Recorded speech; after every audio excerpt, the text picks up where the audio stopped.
आप लोग खड़े क्यों हैं? बिना बुद्धि के पैदा हो गए हैं?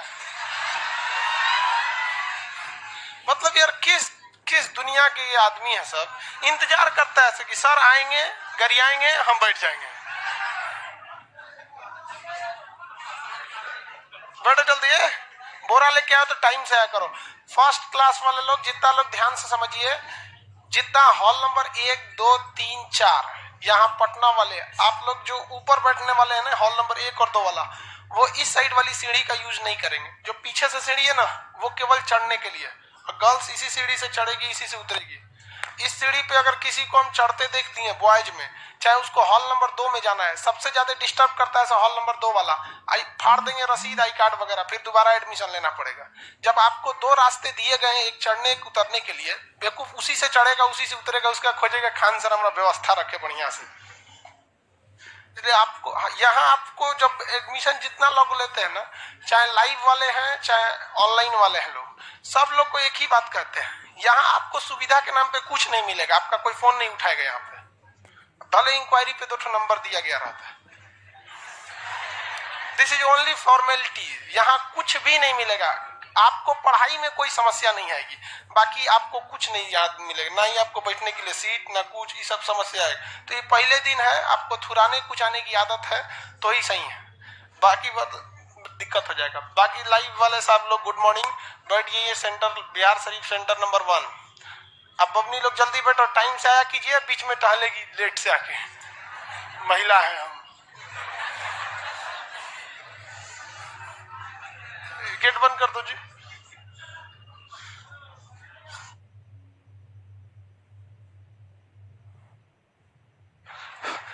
कौन सी का बैच है जी? बायोलॉजी पढ़ाना है। देखो भैया, बायोलॉजी, इसको सीबीएसई वाला बायोलॉजी बोलता है। कुछ बोलो मतलब होता है जीव विज्ञान, ठीक है? इस पे ज्यादा नहीं ध्यान देना है। बायोलॉजी की बायोलॉजी, इसका मतलब क्या होता है? जीव विज्ञान। वो सारी चीजें जिसमें जिंदगी है, मतलब जो जीवन है, उसे हम लोग क्या कहते हैं? जीव विज्ञान। शुरुआत में केवल जीव विज्ञान में जंतुओं को रखा जाता था, यानी एनिमल्स को रखा जाता था। लेकिन बाद में धीरे धीरे खोज होने लगा, जिसमें सबसे महत्वपूर्ण खोज भारतीय वैज्ञानिक ने किया था, जिन्होंने पेड़ पौधों को जीवित घोषित किया था क्रेस्कोग्राफ मशीन द्वारा। क्रेस्कोग्राफ मशीन द्वारा। लाइव वाले और पटना वाले या लाइव सेंटर वाले, हम सब आपसे जानना चाहते हैं कि वो क्रेस्कोग्राफ मशीन जो खोज किया था, किस वैज्ञानिक ने किया था? भारत के कोई बताइए, भारत के थे कौन? जगदीश चंद्र बोस। तो ये जो थे, इन्होंने क्या किया? क्रेस्कोग्राफ नामक मशीन बनाया, और उससे इन्होंने क्या खोज सिद्ध कर दिया कि पेड़ पौधे भी क्या है? जीवित है। पेड़ पौधे भी जीवित है। अब ये जो धीरे धीरे और भी इसमें खोज हो गया, तो बायोलॉजी को 2 भाग में बांट दिया गया। कितने भाग में बट गया? 2 भाग में। एक बट गया आपका बायोलॉजी वाला भाग जूलॉजी में। किस में बच गया? जूलॉजी में। Zoology, zoology. और दूसरा हो गया बॉटनी। दूसरा कौन सा हो गया? बॉटनी। बॉटनी हो गया। देखिए, जूलॉजी अलग होता है और जियोलॉजी अलग होता है। जियोलॉजी भूगर्भ विज्ञान होता है, और ये क्या है? जूलॉजी। जू मतलब समझते हैं जानवर वगैरह, इसे हम लोग कहते हैं जंतु विज्ञान। जंतु विज्ञान इसे कहते हैं वनस्पति विज्ञान। वनस्पति विज्ञान। वनस्पति, देखो भाई, मात्रा उतरा गलती हो जाएगा तो मत ध्यान दीजिएगा, उसे हिंदी नहीं पढ़ा रहे हैं। तो जंतु विज्ञान में हम केवल किसका अध्ययन करते हैं? एनिमल का। और वनस्पति विज्ञान में हम अध्ययन करते हैं प्लांट्स का। प्लांट्स का। सब लोग यहाँ देखिए भाई ध्यान से। जूलॉजी यानी जंतु विज्ञान में हम एनिमल का अध्ययन करेंगे, इसमें प्लांट का अध्ययन करेंगे। हम, आप, हाथी, घोड़ा, बैल, सब का सब क्या है? एनिमल है। मानव, सारा मानव क्या है? एक जानवर है। बस थोड़ा सोच का अंतर है कि किसी को शेर कह दीजिए तो खुश हो जाता है, उसी को कहिए जानवर हो क्या तो गुस्सिया जाता है, जबकि दोनों एक ही चीज है। समझ में गया कि नहीं? शेर भी तो जानवर ही है, लेकिन ये बात बताता है कि आप किस कैटेगरी में है ये मायने नहीं रखता है, आपका काम कैसा है ये मायने रखता है। जानवर तो गधा भी है, जानवर शेर भी है, जानवर कुत्ता भी है। तो इस जंतु में हम लोग बेसिक किसे रखते हैं? जो लोकोमोशन कर सकते हैं, मतलब मूवमेंट कर सकते हैं, मतलब क्या कर सकते हैं, मूवमेंट, एक जगह से दूसरे जगह अपना स्थानांतरित गति कर सकते हैं। जबकि ये वाले लोग मूवमेंट नहीं, लोकोमोशन, एक के जगह बैठ के हिल डुल करेंगे। सब कोनो पेड़ पौधा है तो इसे हिल डुल कर रहा है एक जगह, तो ये जंतु विज्ञान हो गया। ये क्या हो गया, वनस्पति विज्ञान।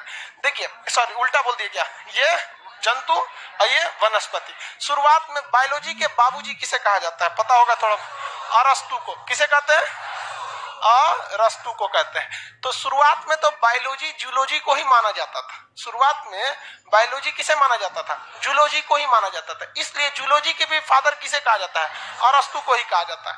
बाद में ना धीरे धीरे डेवलपमेंट हुआ तो हम लोगों ने किसको मान लिया, बॉटनी को भी मान लिया। बॉटनी जो है, बॉटनी के फादर किसे कहा जाता है, थियोफ्रेस्टस। बॉटनी के फादर ऑफ बॉटनी किसे कहेंगे, Theophrastus. Father of botany Theophrastus. Father of botany किसे कहा जाए, थियोफ्रेस्टस। फादर ऑफ बायोलॉजी अरस्तु। फादर ऑफ जूलॉजी अरस्तु। अब यहां तक समझ में आ गया होगा। काला दिख रहा है, मोबाइल में चला के देखिए तो उसको कहां से काला दिख रहा है, ठीक तो है। बेवकूफ सब इतना मेहनत से लाइट उट लगवाए, इस पे कहता है काला। अरे हम काला आई है तो तेरा गोरा कहां से दिखेंगे।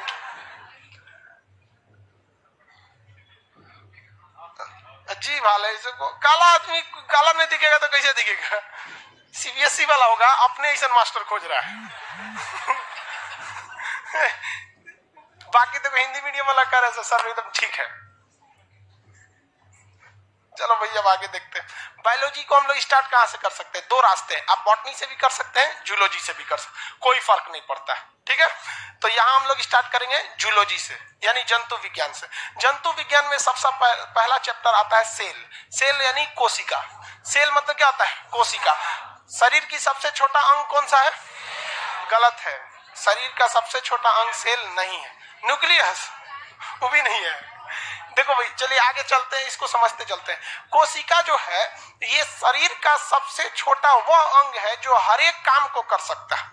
ये सबसे छोटा अंग नहीं है, सबसे छोटा वैसा अंग है जो हर एक काम को कर सकता है। हर एक काम का मतलब क्या, अपने लिए पाचन कर सकता है, अपने जैसे नया चीज का निर्माण कर सकता है, अपने लिए ऊर्जा बना सकता है। तो ये एक ऐसा चीज है जो अपना हर एक काम खुद पर क्या है, डिपेंड है, कर लेता है। सेल छोटा नहीं है, सेल से तो हजारों गुना छोटे चीज, अभी डीएनए आरएनए है सब, ये सेल से बहुत छोटे होते हैं। तो सेल सबसे छोटा इकाई अंग नहीं है, वो क्या है, इकाई।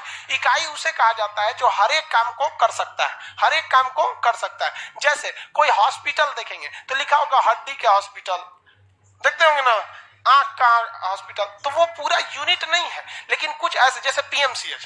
पीएमसीएच क्या है, कुछ हुआ रहेगा घुस जाइए बस। आपको सांप काटा है, कुत्ता काटा है, आदमी काट लिया है, कुछ भी काट लिया है, सब चीज का पटना के पीएमसीएच में इलाज होगा, दिल्ली के एम्स में हो जाएगा कि नहीं हो जाएगा। तो ये हॉस्पिटल अपने आप में क्या है, एक मतलब यूनिट है, पूरा कंप्लीट है। तो हम आपसे कहते हैं कि कंप्लीट यूनिट हॉस्पिटल है, इसमें सबसे बड़ा कौन है, तो आप सीधे मार देंगे दिल्ली एम्स। पटना पीएमसीएच बनने का योजना है, जब होगा तब। इसी तरह हम कहते हैं कि सबसे छोटा एक यूनिट हॉस्पिटल बनाइए, अब कोई होगा ही भैया, अब छोटा हॉस्पिटल कौन ध्यान रख रहा है, कहाँ है। उसी तरह हमारी शरीर का कोशिका है जो हर एक काम कर सकता है और उसमें सबसे छोटा है। अभी आगे आपको समझ में आएगा। ये जो कोशिका होती है इसकी खोज किसने किया था, तो देखिए कोशिका को हम बायोलॉजिकल नाम होता है साइटो। कोशिका का बायोलॉजिकल नाम क्या होता है, साइटो। इंग्लिश में उसे क्या कहते हैं, सेल।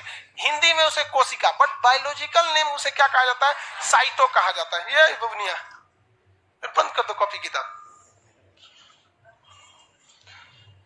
कॉपी भी बंद करके रखा कीजिए आप लोग। जब हम पढ़ाए ना तो आप पढ़िए, ठीक है। जब याद हो जाए आपको मटेरियल वगैरह सब मिलेगा, जहां जरूरत होगी लिखवाने की वहां लिखवाएंगे भी आपको। समझा रहा है कि नहीं, ये पोथा पोथरी काम का थोड़ी होता है। जो पढ़ा रहे हैं पहले उसको ध्यान दीजिए। कोशिका का बायोलॉजिकल नाम क्या होता है, साइटो। इसलिए कोशिका का अध्ययन क्या कहलाया जाएगा, साइटोलॉजी कहलाया जाएगा। कोशिका का अध्ययन क्या कहलाया जाएगा, साइटो। इसमें दो तरह का था। पहला, सबसे पहले कोशिका की खोज किसने किया, लेकिन वो जब खोज किए तो मरी हुई कोशिका के खोज कर दिए थे। तो दूसरा पूछेगा जीवित कोशिका के खोज। देखिए पहली बार जब भी कोशिका का खोज किया हो गया तो कोशिका तो बड़ा होगा नहीं। सर ट्विटर कर दीजिए, कर दिए सब लोग को ट्विटर।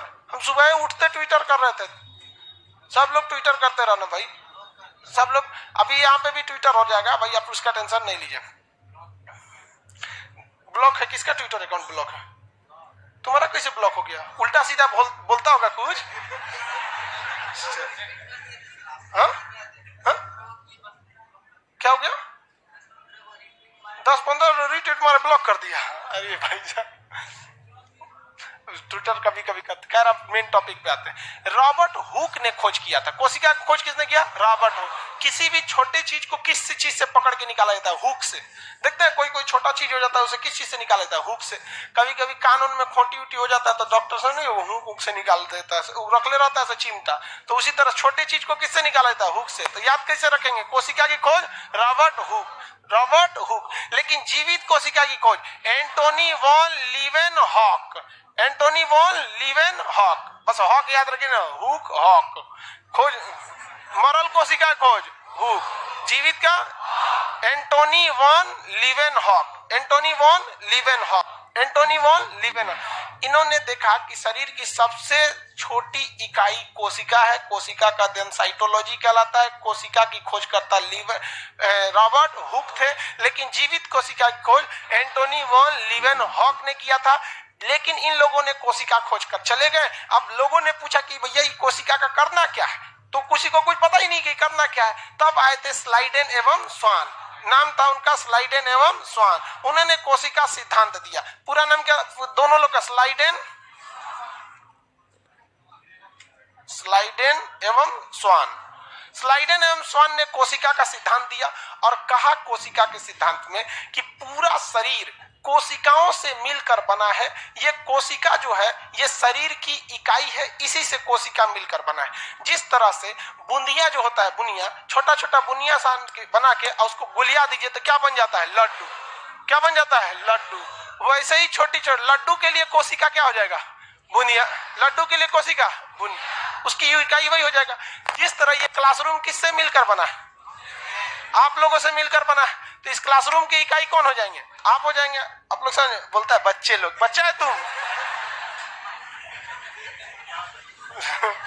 कह रहा है कि हम बच्चे लोग, ग्रेजुएशन में आ गया हम बच्चे लोग। ये सब लड़की का रोहन होता है। बुढ़ौतियों में कहती से अभी तो हम बहुत छोटे हैं। चलो भाई ध्यान से देखो, कोशिका सिद्धांत किसने दिया था? स्लाइडेन एवं स्वान। क्या कहा कि पूरा शरीर छोटी छोटी कोशिकाओं से मिलकर बना हुआ है। जिस तरह से आप देखिएगा, आप घर बनाइएगा ना तो सब घर में सबसे पहले क्या लगता है? ईंट। उसी तरह शरीर में सबसे पहले क्या लगता है? कोशिका। कोशिका। ईंट को जोड़ेंगे क्या बनेगा? दीवार। ईंट को जोड़ेंगे तो दीवार। भाई बिना ईंटे का दीवार बन जाएगा? नहीं। तो देखिए दुनिया हमेशा मेन चीज को याद रखती है। किसी दीवार को बनने में सीमेंट का भी योगदान है, बालू का भी योगदान है, ईंटे का भी है, लेकिन मेन योगदान किसका है? ईंट का। मेन योगदान ईंट का। तो उसी तरह जब कोशिकाओं को मिलाते हैं तो क्या बन जाता है? उत्तक, टिश्यू। उत्तक यानी टिश्यू। जिस तरह ईंट को मिलाए तो दीवार, कोशिका को मिलाए तो उत्तक, कोशिका को मिलाए तो उत्तक। एक बात बताओ, एक ईंटा ऐसे जोड़ते हैं, एक ईंटा ऐसे जोड़ देते हैं, एक इस तरह से जोड़ देते हैं, एक ऐसे जोड़ देते हैं, क्या दीवार बनेगा? कौन दीवार बनेगा? उसी तरह से उत्तक बनने के लिए एक ही टाइप की कोशिकाओं का बना रहना जरूरी है और एक फिक्स सीक्वेंस में रहना जरूरी है। यही सब सिद्धांत किसने दिया था? स्लाइडेन एवं स्वान ने। अच्छा, दीवार को आगे बढ़ाएंगे तो क्या बनता है? कमरा। कई को दीवार को बना देंगे तो कमरा। उत्तक मिला देंगे तो अंग बन जाएगा। क्या बन जाएगा? अंग। जैसे आंख, नाक, कान, हार्ट, दिल, गुर्दा, फेफड़ा, ये सब क्या है? अंग है सब। अब कमरे को मिला देंगे क्या बन जाएगा? घर। घर। जब तक घर नहीं बन गया तब तक कोई भी चीज सुव्यवस्थित नहीं है। अंगों को एक जगह ले आके मिला देंगे तो शरीर बन जाएगा। क्या बन जाएगा? शरीर। तो ये कोशिका सिद्धांत किसने दिया? स्लाइडेन एवं स्लाइडेन एवं स्लाइडेन एवं स्वान। चलिए, कोशिकाओं के समूह को क्या कहेंगे? उत्तक। उत्तक से अंग, अंग से शरीर। इंग्लिश में बोलेंगे तो सेल, टिश्यू, ऑर्गन, पूरा बॉडी बन गया। ऑर्गन के बाद बॉडी बन गया। स्लाइडेन एवं स्वान ने इन लोग का सिद्धांत दे दिया। आगे बढ़ जाए, अगला देखते हैं सबसे बड़ा कोशिका और सबसे छोटा कोशिका। ये दो चीज हमेशा बायोलॉजी में आपको डिस्टर्ब करेगा कि बायोलॉजी जब पढ़ेंगे तो आपको दो चीज पूछे, एक मानव शरीर में सबसे बड़ा सबसे छोटा, एक ओवरऑल पृथ्वी पर हर एक जीवों में सबसे बड़ा सबसे छोटा। तो ओवरऑल सबसे बड़ा जो होता है शुतुरमुर्ग का अंडा, शुतुरमुर्ग का अंडा। अब देखिए अंडा जब भी किसी भी चीज का, मुर्गी का भी आप लोग जाते तब तो इधर मुर्गी का अंडा खाता है, इधर शुतुरमुर्ग का अंडा इतना बड़ा होता है। नारियल पानी देखें, डाब, नारियल का डाब, उसको व्हाइट कर दीजिएगा तो शुतुरमुर्ग का अंडा हो जाएगा, उतना बड़ा अंडा होता है शुतुरमुर्ग का। तो बड़ा शुतुरमुर्ग होता भी तो है, ऑस्ट्रिच बोलते हैं इंग्लिश में, उसे क्या कहते हैं, ऑस्ट्रिच। तो ऑस्ट्रिच का जो अंडा होता है उसकी कोशिकाएं बहुत बड़ी होती हैं। आप इवन अपने यहाँ जो अंडा लेते हैं मुर्गी का, उसका पीला वाला एरिया हिस्सा देखेंगे ना तो एक दूसरे से बड़ा एकदम लिविर लिविर होता है। लिविर लिविर नहीं समझता है तुम, सीबीएसई वालों को समझाना थोड़ा मुश्किल हो जाता है। लिविर लिविर मतलब होता है लुब्रिकेंट टाइप का होता है, मतलब एक दूसरे से एकदम लसराइल होता है। तो बड़ा बड़ा कोशिका जो है ना वही क्या है, शुतुरमुर्ग के अंडा। तो शुतुरमुर्ग का अंडा और खतरनाक होता है। अंडा फोड़िएगा ना तो जो व्हाइट वाला एरिया होता है प्रोटीन वाला, वो इधर उधर फैल जाता है और गोलका एक के जगह बैठल रहता है। फोड़ दिया सचराम को, देखते हैं तवा हुआ पर, तो उसको फेंटना पड़ता है, नहीं तो बैठले रहेगा वहां पे, क्योंकि वो बड़ी कोशिकाओं से मिलकर बना होता है। तो सबसे बड़ी कोशिका शुतुरमुर्ग का अंडा, शुतुरमुर्ग का अंडा, किसी को कोई दिक्कत नहीं। सबसे छोटा माइकोप्लाज्मा, सबसे छोटा माइकोप्लाज्मा, सबसे छोटी कोशिका माइकोप्लाज्मा। आगे बढ़ जाए, ये ओवरऑल में हो गया। अब आ जाएगा मानव में, किसमें आ जाएगा, मानव में। तो मानव में जहां आ जाएगा तो मानव में देखिए स्त्री पुरुष दोनों मानव कहलाते हैं, मेल फीमेल दोनों मानव कहलाते हैं जी। तो आप लोग भी मानव की श्रेणी में आइएगा। लोग पता था ना पहले, चलिए ठीक, हम बता दिए हमको। तो देखिए मानव में सबसे बड़ा, सबसे छोटा और सबसे लंबा बात आ जाता है। तो मानव में सबसे बड़ा, सबसे मतलब सबसे बड़ी, सबसे छोटी कोशिका, देखिए सबसे बड़ी कोशिका होती है ओवम। किसका होता है, ओवम। ओवम केवल फीमेल में पाया जाता है। ओवम किसमें पाया जाता है, फीमेल। ये रिप्रोडक्टिव सिस्टम में पढ़ेंगे हम लोग। ओवम जो होता है वो फीमेल में पाया जाता है। जब ये ओवम का मतलब डेट कंप्लीट हो जाता है तो इसका ज्यादा दिन लाइफ नहीं रहता है, फिर वो मेंस्ट्रुएशन साइकिल द्वारा शरीर से बाहर चला जाता है। सबसे छोटा कोशिका अगर कहेंगे तो स्पर्म होता है। तो ये स्पर्म किसमें पाया जाता है, मेल में पाया जाता है। तो मानव में कहेगी सबसे बड़ी कोशिका तो ओवम, और मानव में छोटा स्पर्म। अब देखिए छोटा बड़ा, अब जैसे लाल, आप ताज इसकी बात करेंगे कुतुब मीनार का, तो कुतुब मीनार ससुरा ना बड़ा है ना छोटा है, वो क्या है, लंबा है। उसी तरह हमारे ब्रेन की जो कोशिका होती है वो सबसे लंबी कोशिका होती है। सबसे लंबी कोशिका किसकी होती है, ब्रेन की। ब्रेन को क्या कहते हैं, न्यूरॉन कहते हैं। क्या कहेंगे, न्यूरॉन। इसलिए ब्रेन के डॉक्टर को न्यूरोलॉजिस्ट कहते हैं, ब्रेन के डॉक्टर को न्यूरोलॉजिस्ट के नाम से जानते हैं। आगे बढ़ जाए, मानव में सबसे बड़ी कोशिका ओवम, ओवम को अंडाणु कहते हैं। छोटी स्पर्म, स्पर्म को क्या कहते हैं, शुक्राणु कहते हैं। स्पर्म को क्या कहते हैं, शुक्राणु कहते हैं। किसी को कोई दिक्कत नहीं। सबसे लंबी कोशिका ब्रेन, सबसे लंबी कोशिका ब्रेन। अब हर कोशिका में ना एक क्षमता होती है, ध्यान से समझिए, रिकवरिंग पावर होती है। जितनी भी हमारी कोशिका हैं उनके अंदर सेल्फ रिकवरी की एक क्षमता है। वो खुद से क्या हो जाते हैं, ठीक हो जाते हैं। मतलब एक तरह से कहिए इलास्टिक का गुण होता है। जैसे किसी छड़ को मोड़िएगा, छोड़ेंगे तो फिर अपने जगह पे चला। तो एक सेल्फ रिकवरी की क्षमता होती है। ये सबसे ज्यादा, उसे हम लोग कहते हैं पुनर्निर्माण या कोशिका विभाजन। कोशिका विभाजन या पुनर्निर्माण या रिकंस्ट्रक्शन, रीजनरेशन, ये सारी चीज होती है। पुनर्निर्माण, पुनर्निर्माण। तो पुनर्निर्माण की क्षमता सबसे ज्यादा कहीं होती है तो लीवर में होती है। पुनर्निर्माण की क्षमता सबसे ज्यादा किसमें होती है, लीवर में। दाहिनी साइड यहाँ पे क्या होता है, लीवर होता है। अगर लीवर में किसी को चाकू मार देंगे ना तो उसको चाकू निकालिए नहीं, उसको इसे लेके चलिए डॉक्टर के पास, उसको कहिए कि मार दिया, इसे चाकू मार दिया, निकाल दीजिए इसको, निकाल देगा, आपको सही हो जाएगा, कोई दिक्कत नहीं होगा। लेकिन सबसे कम विभाजन किसमें होता है, न्यूरॉन यानी ब्रेन में। सबसे कम विभाजन ब्रेन। अब ब्रेन किसका बना होता है, न्यूरॉन। ब्रेन किसका बना होता है भैया, न्यूरॉन का होता है। तो आप बताइए सबसे जल्दी कौन सा अंग शरीर का ठीक हो जाएगा, लीवर। सबसे तेज कोशिका विभाजन लीवर। इसलिए किसी को कोई चाकू आपको मारने आए ना तो दहिना थमा दीजिएगा, इधर मार दे, इधर मत मरवा लीजिएगा, इसे नहीं तो दिक्कत हो जाएगा। कोई चाकू मारने आए तो क्या कहिएगा, रुक रुक हम तुमको बताते काम, यहाँ मारे तुम, ऐसे मारे यहाँ। समझे क्यों, क्योंकि आपके बचने की संभावना क्या हो जाएगी, ज्यादा हो जाएगी। और इधर उधर मार दिया तो दिक्कत हो जाएगा। और कहीं गलती से मारने वाला भी मेरे ही बैच का रहेगा तो मार के इसे इसे होड़ देगा। सब तरह लीवर निकल गया यार। किसी को दिक्कत? तो सबसे तेज कोशिका विभाजन क्या होता है? किसमें? लीवर में होता है। और सबसे कम कोशिका विभाजन?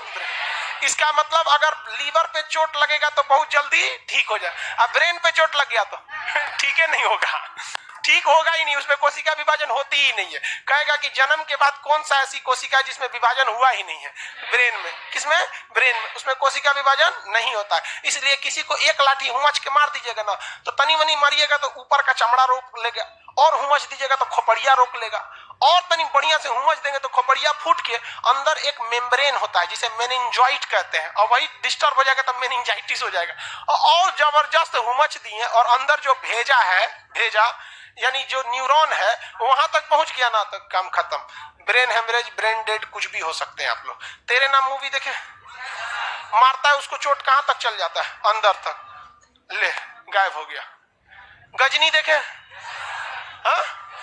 मारता है तो क्या हो जाता है? पूरा उसका ब्रेन गड़बड़ा जाता है। समझ में गया कि नहीं? ये बहुत खतरनाक। दोनों ससुरा पिटाया सब लड़की के चक्कर में। प्यार करने से पहले अंजाम देख लो, यकीन ना आए तो गजनी और तेरे नाम देख लो। क्या जरूरत है भैया पिटाने की? इतना मेहनत से भगवान ने ब्रेन दिया, आप लोग जीवन भर मेहनत कर करके इसमें डाउनलोड करते रहते हैं, कभी फिजिक्स, बायोलॉजी, केमिस्ट्री। कोनो लड़की के चक्कर में फरवा के चलेंगे, क्या हो गया? फरवा के चल, किसी को दिक्कत है? आगे बढ़ जाए तो ये विभाजन वगैरह समझ में आ गया। अब कोशिका के अंगों को समझ, लाइव वाले सब समझ रहा है। हाँ, ये लाइव वाला भी बहुत होशियार है। ये उधर हंसता है सब। ये कैसे हंसता है सब पता है? इमोजी बना देता है।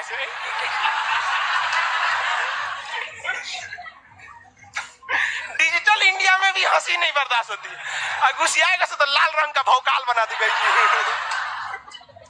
कबो कबो बैच लेट हो जाता है ना, गुस्सिया कैसे बोलता है सब समझ जाते हैं, गुस्सिया ही ले सब। लाइफ सेंटर वालों को कोई दिक्कत नहीं, सबको समझ में आ रहा होगा। अब आगे बढ़ जाते हैं कोशिका के अंगों के बारे में। ये तो समझ में आ गया होगा, आपको क्वेश्चन पूछेंगे बता देंगे। कोशिका का हम बायोलॉजिकल नेम क्या कहते हैं? साइटो। कोशिका का अध्ययन क्या कहलाता है? साइटोलॉजी। कोशिका की खोज किसने किया? Robert Hooke. लेकिन जीवित कोशिका एंटोनी वॉन लीवेनहॉक। कोशिका सिद्धांत स्लाइडेन एवं सान ने दिया था। सबसे बड़ी कोशिका शुतुरमुर्ग कांडा। सबसे छोटी कोशिका माइकोप्लाज्मा। मानव में सबसे बड़ी ओवम। मानव में सबसे छोटी स्पर्म। मानव में सबसे लंबी न्यूरॉन। किसमें विभाजन नहीं होता है? न्यूरॉन में। किसमें विभाजन तेजी से होता है? लीवर में। ये मेरा न्यूरॉन है, अरे ये तो चमड़ा है, ये चमड़ा है। अब इसको बकोटेंगे ना तो इसके अंदर तो इंसान मांस निकलेगा, और बकोटेंगे तो खोपड़िया निकलेगा, और फोड़ेंगे तो मेनिंजाइट का एगो खोपड़ी निकले। उसके अंदर बहुत सेफ्टी दिया है भगवान इसको। अब पिछवा सेफ्टी देना भूल गए, यहाँ पे सेफ्टी नहीं है। यहाँ एक होल है जिसे फेरामेन मैग्नम नामक होल कहते हैं। ये होल जरूरी भी है क्योंकि पूरे बॉडी का सिग्नल जो है ना इसी के रास्ते गया हुआ है, इसलिए यहाँ मारिएगा किसी को तो दिमाग में झनक जाता है। देखिए ना, मार के देखिए अपना, ऐसे मारेंगे तो झंझना जाता है। वो ये एमसीबी बॉक्स है हम लोग का, अगर मार देंगे बढ़िया से एमसीबी गिर जाएगा। तो लोग बोलते हैं लकवा मार गया, लकवा नहीं मारा, एमसीबी गिर गया उसका। लकवा क्या होता है? एमसीबी। ये पूरा ब्रेन जो एमसीबी बॉक्स है। अब जैसे वहां पे भी एमसीबी लगा है तो हर चीज का अलग अलग एमसीबी होता है, पंखा का, लाइट का, कूलर का, फ्रिज का, एसी का बना देता। उसी तरह हर चीज का एमसीबी कहाँ है? ब्रेन में। अब किस साइड लकवा मारा है वो चीज का एमसीबी गिर गया तो काम नहीं करेगा। देखिए लकवा मार देगा कोनो ऐसे चलेगा, तो कहीं एक और का एमसीबी चल गया। तो बीमारी बहुत बहुत सही चीज है ये सब। ब्रेन इसको बचा के रखेगा। समझ में आ गया कि नहीं आ गया? चलिए आगे देखते हैं। कोशिका बनता किस चीज से? कोशिका का स्ट्रक्चर कुछ इस तरह होता है, ठीक है। ये कोशिका के जितने अंग हैं, कोशिका के अंदर बहुत सारे अंग पाए जाते हैं, जैसे mitochondria, Golgi body, vacuoles, endoplasmic reticulum, ribosome, cytosome, lysosome, nucleus, 75 चीज पाए जाते हैं। तो सारा चीज एक झिल्ली में बंद रहता है। इस झिल्ली को हम लोग कहते हैं प्लाज्मा मेम्ब्रेन। क्या कहेंगे? Plasma membrane. मेम्ब्रेन। आज के बाद जब भी बायोलॉजी पढ़ेंगे, मेम्ब्रेन का मतलब ही होता है झिल्ली, इसलिए इसे प्लाज्मा मेम्ब्रेन कहिए या प्लाज्मा झिल्ली कहिए। प्लाज्मा झिल्ली कहिए। इसको हम लोग एक और चीज नाम दे सकते हैं, कोशिका झिल्ली। क्या कह सकते हैं? कोशिका झिल्ली, कोशिका झिल्ली, कोशिका झिल्ली। इसको हम सेल मेम्ब्रेन कह सकते हैं कि नहीं? तो प्लाज्मा मेम्ब्रेन कहिए या सेल मेम्ब्रेन कहिए, बात बराबर है। एक के चीजवा को 20 गो नाम है। सेल मेम्ब्रेन, ये सब एक ही चीज है। ये झिल्ली को क्या कहते हैं? कोशिका झिल्ली, कोशिका झिल्ली। इसी को क्या कहेंगे? Cell membrane, cell membrane. इसमें दो ही चीज, एक ही चीज पूछता है मेन, ये बना किस चीज का रहता है? प्रोटीन का। किस चीज का बना है? प्रोटीन का। किस चीज का बना है? प्रोटीन का। देखिए दुनिया में जितनी चीज शरीर में निर्माण होती है वो उसमें 99% चीज किसका बना होता है? प्रोटीन का। प्रोटीन को हम बिल्डिंग बॉडी मटेरियल ही कहा जाता है, प्रोटीन को बिल्डिंग बॉडी मटेरियल कहा जाता है। कोशिका मेम्ब्रेन ये किसकी बनी होती है? प्रोटीन की। कोशिका के सभी अंग किसमें रहते हैं? कोशिका झिल्ली में। कोशिका के अंदर जितने पाए जाने वाले अंग हैं, चाहे वो माइटोकॉन्ड्रिया है, चाहे वो गोल्जी बॉडी है, या फिर वो वैक्यूल्स है, या फिर वो आपका सेंट्रोसोम है, या एंडोप्लाज्मिक रेटिकुलम है, न्यूक्लियस है, राइबोसोम है, ये जितना भी चीज पाए जाते हैं ये सबके सब किस चीज के अंदर पाए जाते हैं? झिल्ली में, कोशिका झिल्ली में। किस में पाया जाता है? कोशिका झिल्ली। ये बहुत पतली होती है, इस मेम्ब्रेन कभी भी चौड़ी झिल्ली को नहीं बोल सकते, पतली झिल्ली को क्या कहा जाता है? मेम्ब्रेन बोला जाता है। तो कोशिका झिल्ली यानी कोशिका मेम्ब्रेन जो होता है ये किस चीज का बना होगा? प्रोटीन का बना होता है। इसके अंदर कोशिका के सभी अंग होते हैं। अब आप जरा गौर किए होंगे, कभी आप बाजार में खरीदने गए होंगे, कोई ऐसा चीज खरीदते होंगे जो मतलब फटने का, जिसमें जैसे मान के चलिए आप पॉलिथीन में आप दूध लेके आ रहे हैं या चाय लेके आ रहे हैं, देखें अक्सर कभी लोग चाय लेके चले आते हैं पॉलिथीन में, या फिर आप पानी पूरी खरीद रहे हैं तो पानी उसका दे देता है उसमें, तो वो ना जो लिक्विड वाली चीज है उसको डबल प्लास्टिक में लगा देता है, या फिर उसको जिसे ज्यादा सेफ्टी देना है वो क्या करता है? डबल प्लास्टिक में दे देता है। देखेंगे नहीं, डबल प्लास्टिक लगा देता है। तो उसी तरह भगवान भी ना किसी चीज में किसी में डबल प्लास्टिक लगाया और किसी में सिंगल प्लास्टिक लगाया।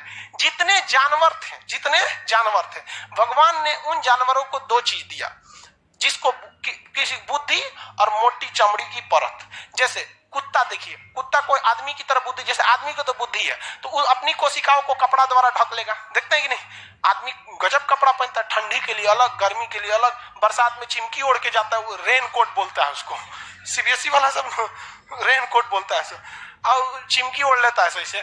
तो हम लोग अपनी कोशिकाओं की सुरक्षा कर लेते हैं, जानवर भी कर लेते हैं। भैंस की मोटी परत हो जाती है, ठंडी के दिन में उस पे बाल आ जाता है तो थोड़ा सा ठंडा रोक लेता है। गर्मी के दिन में देखिए ना उसका सेविंग किया जाता है भैंस का, नहीं तो पागल हो जाएगी वो। कुत्ता को देखिएगा उसमें उन कुत्तों में क्या चीज होता है? वो बाल पाया जाता है, ठंडी के दिन में पूरा बलवा इसे उठा लेते हैं, बाल बहुत ठंडा रोक लेता है। कभी आपको सुने खोपड़िया में ठंडा लग रहा है? नहीं ठंडा लगता है, टकला हुई ना, लगता है खोपड़िया ले गया कोनो। तो ये बहुत सेफ्टी करता है, लेकिन इसमें बेचारे फंस जाते हैं। सर मुझे एमए करना है, कौन से सब्जेक्ट से करें, हिस्ट्री या इंग्लिश? यार तू बियाह करने से हमसे पहले पूछेगा कि सर कौन से बियाह करें? नहीं ना, वहां तू अपना पसंद देखेगा, ये पसंद है ये ना पसंद है। तो फिर पढ़ाई के टाइम पे हमसे क्या पूछता है? पढ़ाई दिल से करने की चीज है। ये पढ़ाई जो है ना एक तरह का प्रेम है, ये दूसरे के हिसाब से हो ही नहीं सकता है। आपको अगर जो पसंद कीजिए, हमसे पूछता है एमए में कौन सी करे, होम साइंस ले ले, समोसा चानूंगा बैठ के, पकौड़ा तलो। चलिए यहाँ देखिए, जो पेड़ पौधे हैं वो बेचारे मारे जाते हैं। पेड़ पौधों में बंदर कूद जाएगा उसके ऊपर, कौन चिड़िया उसी में खोद के घोंसला बना लेगी। आदमी जाएगा तो फोन पे बतियाते रहेगा, पेड़वा को लात से मारते रहेगा। हाँ कहाँ हो? सोच रहा, अरे यार पेड़वा क्या किया है उसको। देखते हैं कौन जाएगा तो वही पे टेक लेकर ऐसे खड़ा हो जाएगा। अरे भाई उसको चोट लग रहा होगा, समझेगा, नेता छिनकेगा, कोई नहीं देख रहा, पेड़ में पहुंच देगा। तो पेड़ पौधों को एक्स्ट्रा सेफ्टी की जरूरत, पेड़ पौधों को किसकी जरूरत? Extra safety. तो पेड़ पौधों के बाहर जो एक्स्ट्रा लेयर लगा दिया गया, इसके कोशिका की दीवाल कहा गया। कोशिका की दीवाल, कोशिका को इंग्लिश में सेल कहेंगे, दीवाल को वाल कहेंगे। क्या कहेंगे? Cell wall. तो दूसरा चीज क्या हो गया? Cell wall, cell wall. इसको हम लोग कहते हैं कोशिका भित्ति, कोशिका भित्ति, कोशिका भित्ति। भित्ति मतलब क्या होता है? दीवाल। कोशिका भित्ति मतलब दीवार। ये जो बना होता है ये सेल्यूलोज का बना होता है। किसका? सेल्यूलोज। किसका बना होगा? सेल्यूलोज का। सेल्यूलोज लकड़ी जो होती है ना, सेल्यूलोज की बनी होती है। तो जितनी लकड़ी देख रहे हैं सब किसकी बनी होती है? सेल्यूलोज की। तो कोशिका भित्ति किसकी बनी होती है? सेल्यूलोज। जबकि कोशिका झिल्ली प्रोटीन की। हम लोग में क्या कोशिका भित्ति है? क्या पेड़ पौधों में कोशिका भित्ति है? क्या हम लोग में कोशिका झिल्ली है? नहीं, कौन बोल रहा है? ऐसे कोशिका फट जाएगा, उठा के घूमिएगा, मेरा माइटोकांड्रिया गिर गया, बकलोल कहेगा मेरा माइटोकांड्रिया गिर। अरे यार, कोशिका झिल्ली तो रहबे करेगा। तो ये वाला कौन सा भैया? कोशिका झिल्ली सब में होता है, कोशिका झिल्ली सब में होता है, लेकिन कोशिका भित्ति पेड़ पौधों में होता है। बेसिकली उसकी लकड़ी होती है। इससे क्वेश्चन कई ठो पूछेगा। कपड़ा भी तो पेड़ पौधे से ही बनता है ना, रुई जो होती है उसी से निकाला जाता है धागा, उससे कपड़ा बन जाता है। तो कपड़े किस चीज के बने होते हैं? सेल्यूलोज के। कागज किसका बना होता है? सेल्यूलोज का। किसका? सेल्यूलोज। यही कागज की तो एक बढ़िया वेराइटी है नोट, गांधी जी वाला, वो भी किसका बना होता है? सेल्यूलोज का। किसका? सेल्यूलोज का। ये सब दरी कालीन वे सब किस चीज की बनाई गई? सेल्यूलोज की। आगे बढ़ जाए। सेल्यूलोज, इस सेल्यूलोज को हम लोग नहीं पचा सकते, हम लोग के पेट में वो पचता नहीं है। इसलिए बचपन में भले आदमी कागज खा जाता था, किताब का कोनवा नोच नोच के खा जाता था, लेकिन वो पचता नहीं है। हम लोग को ग्लूकोज पचता है। तो ये तो समझ में आ गया। अब इसके अंदर पढ़ना चालू करते हैं, इसके अंदर क्या क्या चीजें होती हैं। तो स्टार्ट करते हैं किससे? माइटोकांड्रिया से। सूत्रकणिका, हिंदी में माइटोकांड्रिया क्या कहते हैं? सूत्रकणिका। माइटोकांड्रिया क्या कहेंगे भैया? माइटोकांड्रिया। माइटोकांड्रिया सूत्रकणिका। ये क्या होता है भैया? माइटोकांड्रिया कोशिका के अंदर एक छोटा सा अंग होता है माइटोकांड्रिया। ये माइटोकांड्रिया शरीर के हर जगह की कोशिकाओं में पाया जाता है। हमारे पूरे शरीर में हर जगह कोशिका है। किसी को इसमें शक है कि कोशिका नहीं है? हर जगह कोशिका। उस कोशिका को ऑक्सीजन की जरूरत है, तो भैया ऑक्सीजन लेके कौन जाएगा? अब जैसे मेरे उंगली में भी कोशिका है, नाखून में भी है, पूरे शरीर में, माथा, पूरे बॉडी में कोशिका है। इतनी कोशिका ससुरा कोई गिनिए नहीं पाया। तो हमारे शरीर में हर जगह कोशिका है, और उस कोशिका के अंदर क्या चीज है? माइटोकांड्रिया है। क्या है? माइटोकांड्रिया। घुटना में, पैर में, पेट में, हर जगह है, और इसको हर हाल में चाहिए ऑक्सीजन। तो भैया ऑक्सीजन ले कौन जाएगा? फेफड़ा जो होता है, इस ससुरा ऑक्सीजन का इसको कोई जरूरत नहीं है। फेफड़ा केवल एक टंकी है, टंकी। जिस तरह हमारे छत के ऊपर पानी का टंकी रहता है, वो टंकिया में से कोई पीता है नहीं ना, उसमें सप्लाई दिया गया रहता है कि नहीं? जहां जहां जरूरत है टंकी से गिरा लीजिए। तो वैसे ही हमारा फेफड़ा ससुरा टंकी है। हम ऐसे सूंघ लिए, ऐसे चल गया टंकी में। अब वो टंकी से वायरिंग गया है हर जगह, उसी वायरिंग का नाम होता है नस। और जैसे टंकी से निकलेंगे पानी, तो उसमें दौड़ेगा खून, और वही ऑक्सीजन को लेकर चल जाएगा, सबको बांट देगा। ले माइटोकांड्रिया, ले ले ऑक्सीजन, ले ले ले ले ले ले, चल चल चल चल। यहाँ पे तो हम लोग को लगता है फेफड़ा सांस लेता है। अरे चचरा, फेफड़ा सांस लेता है? फेफड़ा केवल हवा को स्टोरेज की क्षमता देता है, नथिंग मोर देन दैट। उसको और कोई काम नहीं है। डायरेक्ट पहुंचा देंगे ऑक्सीजन तो दिक्कत हो जाता है, वो छांट लेता है। हम सूंघते हैं ना, देखिए हम सूंघते हैं तो नाइट्रोजन, CO2, ऑक्सीजन सब जाता है। इसमें से फेफड़वा बहुत होशियार, छांट लेता है। कार्बन डाइऑक्साइड तोर काम नहीं, तू इधरे रहो, मेन ऑक्सीजन को भेजना है। ये सब मेन है। तो फेफड़ा क्या करता है? केवल स्टोरेज प्रदान देता है। क्या करेगा? स्टोरेज। बाकी वो ऑक्सीजन कहां गया है? ब्लड के थ्रू माइटोकांड्रिया में, ब्लड के थ्रू माइटोकांड्रिया में। समझ में गया नहीं? ब्लड के थ्रू माइटोकांड्रिया में। और ब्लड में भी सबसे मेन चीज होता है हीमोग्लोबिन। ब्लड में भी सबसे मेन चीज क्या होता है? हीमोग्लोबिन। यानी कहने के लिए ब्लड उस ऑक्सीजन को लेके जा रहा है, लेकिन एक्चुअली में कौन लेके जा रहा होता है? हीमोग्लोबिन। और ऑक्सीजन का पहुंचना हर हाल में जरूरी है। अगर जहां ऑक्सीजन नहीं पहुंचेगा ना, तो वहां दिक्कत होने लगेगा। ससुरा कभी झिनझिनी होगा, कभी कुछ होगा, ब्रेन में नहीं होगा तो चक्कर आने लगेगा। ब्रेन में ऑक्सीजन नहीं पहुंचेगा तो क्या होगा? चक्कर आने लगेगा। तो हम सांस लिए इसे, फेफड़ा में गया, फेफड़ा से ब्रेन तक कौन ले जाएगा? ब्लड। और ब्लड के अंदर हीमोग्लोबिन। और समस्या यही चालू हो जाता है कि महिलाओं में हीमोग्लोबिन पुरुषों की तुलना में कम होता है, पुरुषों की तुलना में कम होता है। इसलिए वो सांस तो लेती हैं, ब्लड ले भी जाता है, हीमोग्लोबिन कम है तो उनको ब्रेन तक कम ले जाता है। इसलिए डेली देखिएगा क्लास में एक दो बेहोश होगी। कल कोई हुई थी कि नहीं लाइब्रेरी में? लाइब्रेरी में कोनो बेहोश देखिएगा, क्लास करने आएगी क्या लिए कि भाई उसके माइटोकांड्रिया में ऑक्सीजन की जरूरत है, लेकिन मेन दिक्कत क्या है? ले आने और ले जाने वाला भी नहीं है। इसलिए उनको चक्कर होकर बहुत जल्दी आता है। कुछ होगा ना, देखिएगा भूकंप आया था तो आधा औरत तो घरे में बेहोश हो गई थी। सब ये मां भूकंप आ गया। तो बताइए माइटोकांड्रिया में जो होता है, देखिए ध्यान से, माइटोकांड्रिया जो है इसको क्या चीज चाहिए? ऑक्सीजन। यानी कोशिकीय श्वसन का काम कौन करता है? आप बताइए, फेफड़ा का श्वसन ज्यादा जरूरी है कि माइटोकांड्रिया का? माइटोकांड्रिया का। फेफड़ा केवल एक रास्ता दे रहा है आपको, तो कोशिकीय श्वसन कौन करता है? इसे सूर्य सांस काहे लेता है? क्योंकि इसके पास एक साइकिल चलती है, साइकिल मतलब ये चलाने वाला नहीं, एक रिएक्शन होता है। उस रिएक्शन की खोज क्रेब्स नामक वैज्ञानिक ने किया था, जिस कारण उसका नाम हो गया क्रेब्स साइकिल। कौन चलता है? Krebs cycle. तो क्रेब्स साइकिल चलाने के लिए हर हाल में इन्हें ऑक्सीजन की जरूरत है, और इस क्रेब्स साइकिल जो चलता है तो ये लोग 38 एटीपी का निर्माण कर देते हैं। एटीपी का फुल फॉर्म होता है एडेनोसिन ट्राइफॉस्फेट, एडेनोसिन ट्राइफॉस्फेट। और ये 38 एटीपी मिलके ये क्या बना देता है? एक ग्लूकोज। क्या बना देता है? एक ग्लूकोज बना देता है। इसलिए इसी ग्लूकोज से हमें एनर्जी मिलती है, इसी ग्लूकोज से हमें क्या मिलती है? एनर्जी। ये ग्लूकोज आया कहां से? एटीपी से। एटीपी का निर्माण किस साइकिल से होता है? Krebs cycle. क्या अगर ब्रेन ऑक्सीजन नहीं जाएगा तो क्रेब्स साइकिल चलेगा?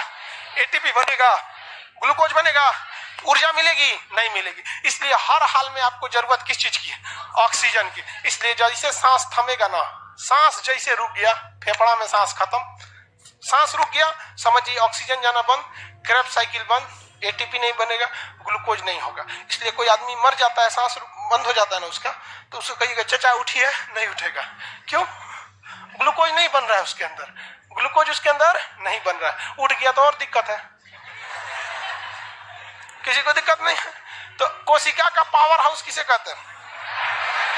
माइटोकांड्रिया को। ऊर्जा गिरी माइटोकांड्रिया, वही पावर हाउस, सारा पावर वहीं से मिल रहा है माइटोकांड्रिया को। कौन सा साइकिल चलता है? Krebs cycle. क्या होता है? क्रेब्स। देखिए किसी भी चीज में दो दीवारें होती हैं, एक बाहर की दीवार, एक अंदर की दीवार। तो अंदर की दीवार को आदमी थोड़ा सा साफ सुथरा रखता है, तो उसी तरह माइटोकांड्रिया की अंदर की दीवारों को हम लोग क्रिस्टी कहते हैं। क्या कहेंगे? क्रिस्टी।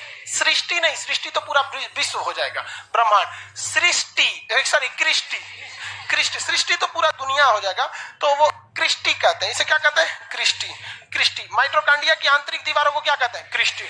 माइटोकांड्रिया की आंतरिक दीवारों को क्रिस्टी। क्रेब्स साइकिल कहां चलता है? माइटोकांड्रिया। क्रेब्स साइकिल के फलस्वरूप क्या बनते हैं? एटीपी। एटीपी मिलकर क्या बनाएंगे? ग्लूकोज। एटीपी मिलकर ग्लूकोज। अब देखो भैया, ये जो ऊर्जा है ना, ये पूरी शरीर में हर जगह माइटोकांड्रिया और हर जगह ऊर्जा बन रही है, लेकिन इस ऊर्जा का ट्रांसफर होना जरूरी है। ऊर्जा का ट्रांसफर होना जरूरी है, क्योंकि शरीर के हर अंग को एक जैसे ऊर्जा की जरूरत नहीं होती है।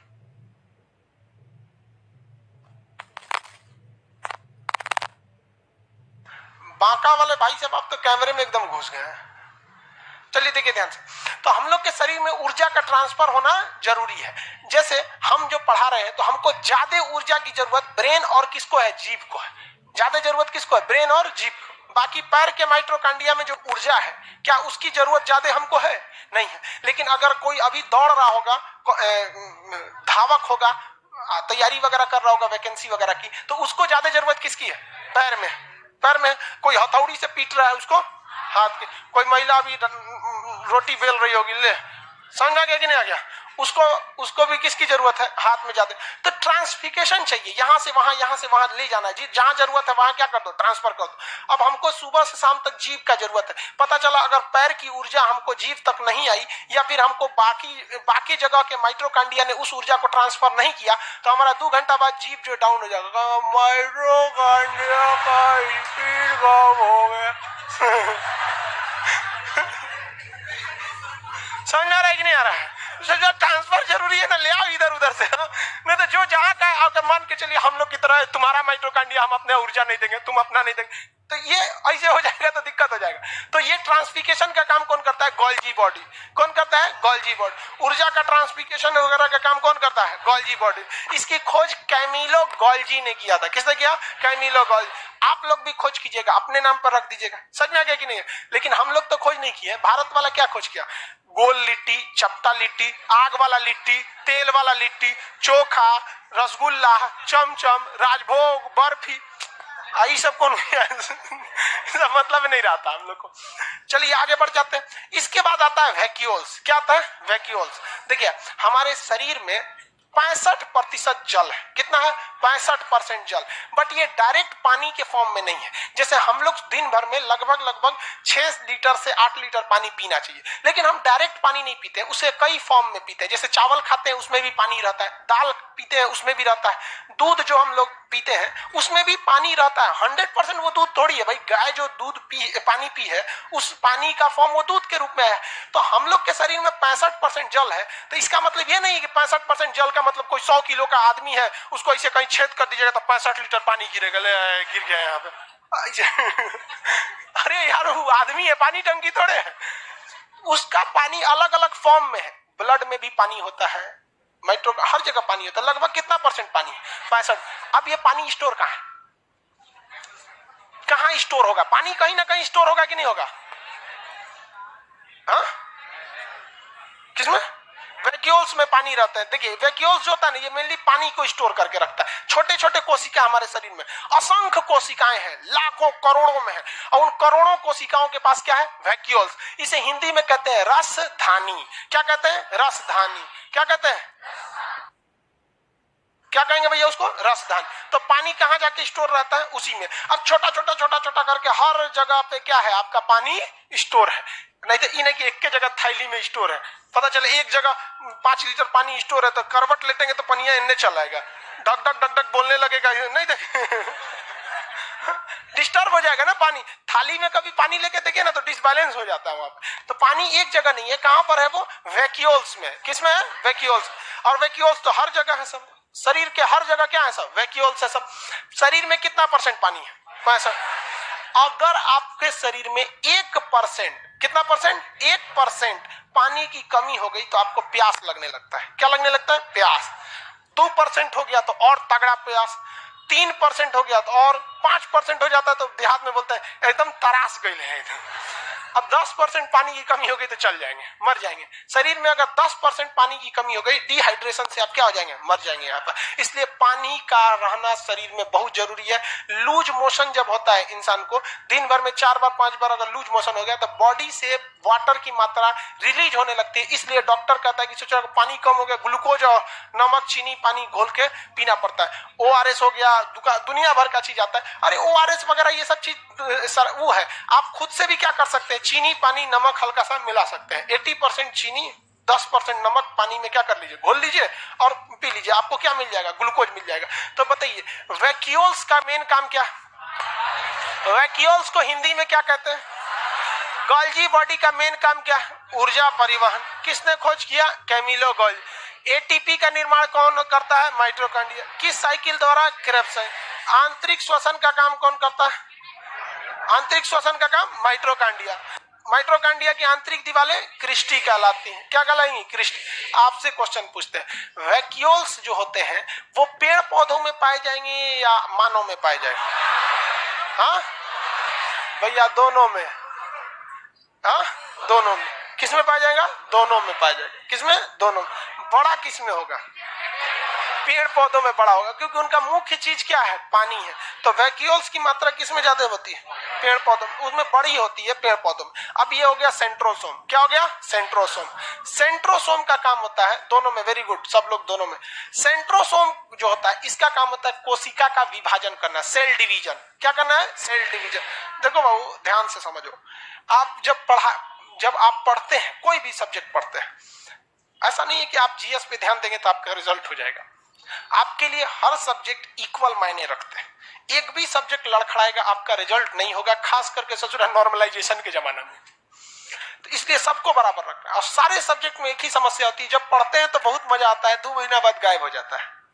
तो उस सब के लिए आप, इसलिए हम आपको उसी हिसाब से पढ़ा रहे हैं कि 2 महीना बाद गायब नहीं होगा, खाली फोटो दिखा दिखा के। अभी फोटो याद रहेगा ना तो आपको रिवीजन में आसानी होगा। इसको देख लेंगे तो तन याद आएगा। क्रिस्टी, क्रेब्स चक्र, आंतरिक श्वसन, ग्लूकोज, ATP, परिवहन, पानी, अब आ जाए सेंट्रोसोम। उतना पढ़ने का फुर्सत है किसी को? ये भाग दौड़ की दुनिया में किसी को फुर्सत नहीं है। इसलिए फोटो देख देख के पढ़िए। ये फोटो का नाम क्या है? सेंट्रोसोम। क्या नाम है? सेंट्रो। ये कोशिका का विभाजन करता है। क्या करता है? विभाजन करता है। सर एडमिशन क्लोज है, इसलिए हम टेलीग्राम पे जाके ले लो भैया, बंद हो जाएगा फिर चिल्लाते रहना तुम। चलिए ध्यान से देखिए। अभी तक ये जो होता है सेंट्रोसोम, इस सेंट्रोसोम का जो काम होता है, ये कोशिका का क्या करता है भैया? विभाजन करता है। कोशिका का क्या करता है? विभाजन। कोशिका का विभाजन कौन करेगा? सेंट्रोसोम। अब विभाजन कहते सेंस आपके दिमाग में ये आता है ना कि कोशिका को तोड़ देगा। तो देखिए बायोलॉजी में विभाजन का मतलब तोड़ना नहीं होता है, बल्कि एक से उसी जैसे तोड़कर दो चीजों को बनाना ताकि वो आगे जाके उसी के बराबर हो सके। जैसे रिप्रोडक्शन जो है ना, रिप्रोडक्शन वो भी एक तरह का डिवीजन है, सेल डिवीजन, जिसे हम लोग मियोसिस अर्धसूत्री विभाजन कहते हैं। जब बच्चा जन्म लेता है ना तो अपने माँ के शरीर से लेता है तो इतिये चुकी रहता है, लेकिन 15-20 साल बाद वो लगभग धीरे धीरे क्या हो जाता है, बराबर। और आज आप देखेंगे आपका जो शरीर है आपके मतलब माता पिता से बराबर हो गया होगा। हमारी मम्मी तो हमसे साइज में छोटी ही है कि नहीं? तो सेल डिवीजन यही होता है। बायोलॉजी में सेल डिवीजन जो होता है वो क्या होता है कि एक से तोड़कर दूसरे चीजों का निर्माण करना और आगे जाकर वही चीज धीरे धीरे क्या हो जाएगा, बड़ा हो जाएगा। अब आप कैसे सोचते होंगे जैसे कलम है, सेल डिवीजन का मतलब धड़ाक से टूटा, अब ये दो बड़ा बड़ा कलम बन जाएगा, ऐसा थोड़ी होता है। क्या कॉपी पेस्ट कर रहा है हमारा, यहां से यहां होगा नहीं हो गया, थोड़ा सा टाइम लेता है। उसी को हम लोग क्या कहते हैं, सेल डिवीजन कहते हैं। सेल डिवीजन का काम कौन करता है, सेंट्रोसोम।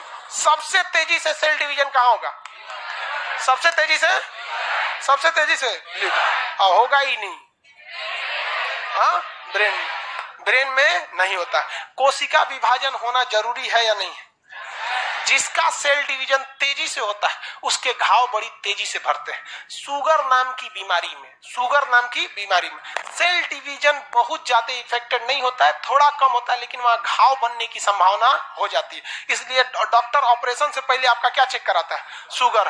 क्या चेक कराएगा, शुगर से।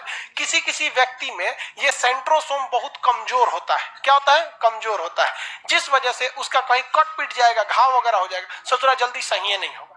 जो छोटे बच्चे होते हैं उनमें ये सेंट्रोसोम सबसे तेजी से एक्टिव होता है। ससुरा हर हफ्ते कहीं छील काट के आएगा, कहीं गिर गया, कहीं चौकी पे से गिर गया। देखिए जितना होशियार लड़के रहते हैं सब बचपन में ही उनकी पहचान हो जाती है। होशियार रहेगा ना तो चौकी पे से गिर जाएगा, कभी इधर गिरेगा कभी उधर गिरेगा, बदमाशी करेगा। और जितना भोदा रहेगा ना चुपचाप बोतल में दूध पिएगा, बचपने से वो समझ में आता है मौका निकलेगा इसे। और जितना देखिएगा बदमाशी ना तकिया के नीचे गिरा के उस पर उतर जाता है सब। तो सेंट्रोसोम छोटे बच्चों में क्या होता है, बहुत ज्यादा होता है, इसलिए उनके टूट फूट जो भी चीजें होती हैं तो बहुत जल्दी सही हो जाती है। छोटा बच्चा का अगर हाथ टूटता है ना तो 10 दिन में सही हो जाता है। उसका देखिएगा उसको खिलाते में कभी उसका हाथ में रुक जाएगा, कभी होगा। जैसे जैसे उम्र बढ़ता है ये सेंट्रोसोम उतना एक्टिव नहीं करता है। बुढ़ापा में हड्डी टूटती है तो जल्दी जुड़ती नहीं है। सबसे तेजी से कोशिका विभाजन कहाँ होता है, सबसे तेजी से कोशिका विभाजन कहाँ होता है। लेकिन समस्या समझिए, कोशिका विभाजन एक बहुत ही खतरनाक बीमारी को जन्म देती है। उस बीमारी का नाम है कैंसर। इतना खतरनाक बीमारी कि अब तक इसका कोई ठोस इलाज नहीं मिला। ये अलग बात है कि शुरुआती स्टेज में कैंसर पता चल जाता है तो अब उतना साइंटिस्ट आगे बढ़ चुके हैं कि ठीक हो जाता है। ये कोशिका विभाजन क्या होता है, जरूरत से ज्यादा अगर कोशिका विभाजन हो जाए, जितनी अंगों की जरूरत है, जैसे मान के चलिए मेरे लीवर में यहाँ इसे चोट लगा, कहीं 100 कोशिका टूट गई, तो भैया 100 की जगह 150 बन जाओ चलेगा, 100 बन जाओ और भी चलेगा, 80 रहे तो भी चलेगा, 100 की जगह 200 बन जाए तो भी चलेगा, 100 की जगह ससुरा 1.5 लाख बन जाएगा तो रहेगा कहां। जहां 100 कोशिकाओं की जगह वहां अगर 1.5 लाख कोशिका बन जाए तो अगल बगल को टकराने लगेगा। तो अब वो अब मान के चलिए बन गया, अब बनते जा रहा है, नहीं रुक रहा है, तो अब क्या करिएगा। तो इसको कहते हैं कीमियोथेरेपी इलाज होता है। डॉक्टर क्या करता है ना, सेकाई से गामा रेज की मदद से जो एक्स्ट्रा कोशिकाएं बनी है उनको मार देता है। उनको क्या करता है, मारता है। तो मारने की वजह से आपका पूरा शरीर डिफेक्टेड हो जाता है। पूरा शरीर जब डिफेक्टेड हो जाता है तो इसमें सबसे पहले आपका बाल झड़ना चालू होता है। देखिएगा कीमियोथेरेपी अगर होगा ना किसी का कैंसर के इलाज में, टकला हो जाता है, बाल वगैरह क्या हो जाता है, झड़ जाता है। तो ये बहुत खराब इफेक्ट होता है शरीर। अब जैसे मान के चलिए घर की बिल्डिंग है, एगो पिलर को तोड़ना है तो ऐसा थोड़ी कि खाली ये पिलरवा टूट जाएगा बाकी पे कोई असर नहीं पड़ेगा, झंझना जाएगा सब तोड़ेंगे तो वही होता है यहाँ पे कोशिका विभाजन में। जब कभी भी सेल डिवीजन होता है तो सेल डिवीजन जरूरत से ज्यादा नहीं होना चाहिए। अगर जरूरत से ज्यादा हो गया तो क्या हो जाएगा, कैंसर हो जाएगा। कैंसर की संभावना सबसे ज्यादा कहां देखने को मिलेगी, लेकिन लीवर में क्या होता है, टूट फूट जब इसे होता है ना तो अपने से सही कर लेता है। इसमें यही एक खासियत हो जाती है। कैंसर की सबसे कम संभावना कहां देखने को मिलेगी, किसमें, ब्रेन। किसी को सुने ब्रेन कैंसर, ब्रेन ट्यूमर होता है। ब्रेन कैंसर नहीं होता, ब्रेन ट्यूमर होता है। देखिए ब्रेन जो बना होता है वो किसका बना होता है? न्यूरॉन का बना होता है। ब्रेन किस चीज का बना होता है? न्यूरॉन का। लेकिन ये जो ब्रेन है इसमें दो टाइप के सेल पाए जाते हैं। एक होता है जिसका नाम है न्यूरॉन, एक होता है गिलियल सेल, गिलियल सेल। तो हमारा ब्रेन 90% किसका बना होता है? न्यूरॉन का, और 10% किसका होता है? गिलियल सेल का, 10% गिलियल सेल का। इस न्यूरॉन सेल में सेंट्रोसोम नहीं पाया जाता है, सेंट्रोसोम नहीं पाया जाता है, इसलिए हमारा ब्रेन कोशिका विभाजन नहीं करता है और कैंसर से मुक्त रहता है, कैंसर से मुक्त रहता है। लेकिन उसी ब्रेन में 10% क्या पाया गया है? गिलियल। इसमें ससुरा में सेंट्रोसोम होता है और इसमें अगर जरूरत से तेज विभाजन होने लगता है तो शुरुआती स्टेज को कहते हैं ट्यूमर, और ट्यूमर में ही जान ले लेता है किसी का। ब्रेन ट्यूमर हो गया ना तो क्या करेगा? जान लेके चला जाएगा, मर जाता है आदमी यहाँ पे। जैसे आप समझिए ध्यान से, रोटी जो होती है, रोटी जो खाने वाला रोटी है, या चावल जल्दी खराब नहीं होता है। आप सुबह का चावल 2 दिन बाद भी खाइएगा ना तो महके होकर, बंगाल में लोग खा लेते हैं, लोग उसको सुखा वगैरह के, बहुत जल्दी खराब नहीं होता है। लेकिन उसी चावल में, एक थरिया चावल है, खराब नहीं होता है, लेकिन उसमें एक कलछुल दाल डाल दीजिए, अब 2 दिन बाद देखिए बज-बजा जाएगा। बज-बजाने का मतलब समझते हैं? कुछ जल ज्यादा ही खराब हो जाता है। खराब हो जाता है कि नहीं हो जाता है? उसमें और नहीं तो कुछ क्या कहते हैं, बैगन वगन डाल दीजिए और खतरनाक हो जाएगा फिर वो। तो उसी तरह से 90% ये न्यूरॉन सेल होता है, इसमें सेंट्रोसोम नहीं पाया जाता। 10% गिलियल सेल में क्या पाया जाता है? सेंट्रोसोम, जिस वजह से वो क्या चालू हो जाता है? कोशिका का विभाजन चालू हो जाता है। तो ब्रेन में क्या हो जाता है? ट्यूमर हो जाता है। आगे बढ़ जाए, किसी को दिक्कत? ऊर्जा का निर्माण कौन किया? परिवहन, पानी किसने किया? वैक्यूल्स ने किया।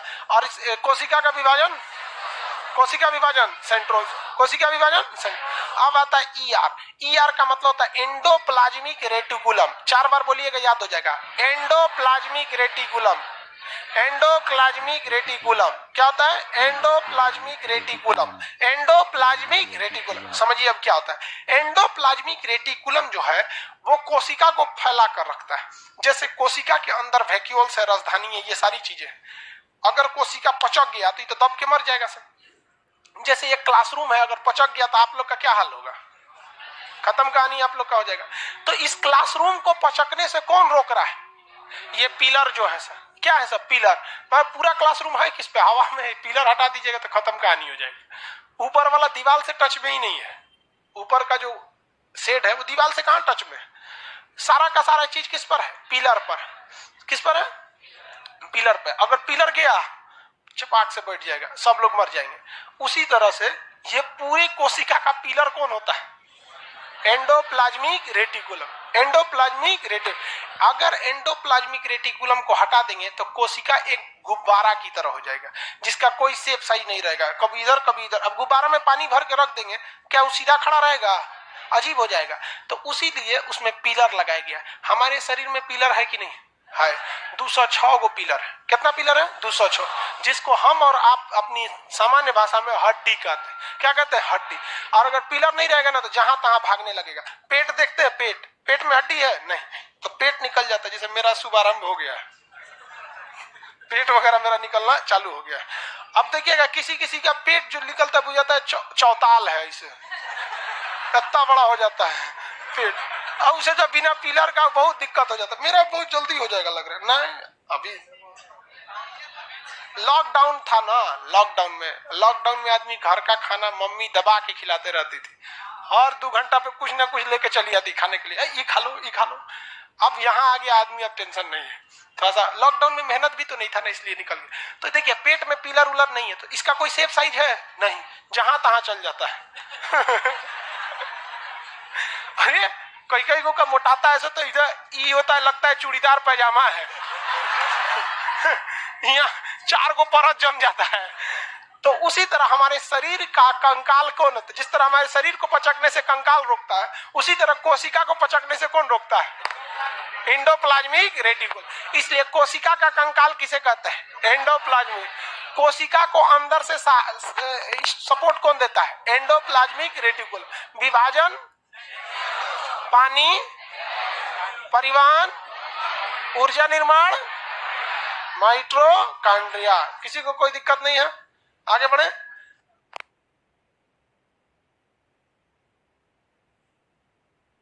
आगे का क्लास अब कल किया जाएगा, आज टाइम हो गया, बीच वाले लोग निकलेंगे, पहले रास्ता बनाएंगे। आज के लिए इतना ही, टाइम हो गया, पता ही नहीं चलता।